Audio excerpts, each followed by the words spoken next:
যে কোনো অসুস্থতা, যে কোনো বিপদ আপদে, মুসিবতে সবচেয়ে বড় আমল, সবচেয়ে প্রধান আমল হলো যে আল্লাহ রাব্বুল আলামিনের কাছে দুহাত তুলে, সম্ভব হলে 2 রাকাত নামাজ পড়ে বা যে কোনো নামাজের পর বা সাধারণ সময়েও আল্লাহর কাছে দুহাত তুলে আল্লাহ তাআলার কাছে চোখের পানি ফেলে বা কায়মনোবাক্যে আপনি দোয়া করবেন, আল্লাহ আমার অমুক সন্তান অসুস্থ, আপনি তাকে শেফা দান করেন। মন খুলে দোয়া করবেন। আমরা দোয়ার ব্যাপারে অনেক বেশি কার্পণ্য করি। আমরা হুজুরদের কাছে দোয়া চাই, কিন্তু নিজের দোয়া নিজে অনেকে করি না, করতে জানি না। এজন্য ভাই, নিজের সন্তানের অসুস্থতার জন্য নিজে আল্লাহর কাছে লম্বা সময় নিয়ে দোয়া করবেন।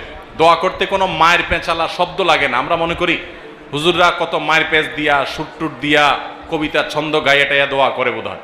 এত কিছু দরকার নাই ভাই। আল্লাহ তাআলা মায়ের পেঁচালা কথা দেখেন না, আল্লাহ দেখেন অন্তরের ব্যথা।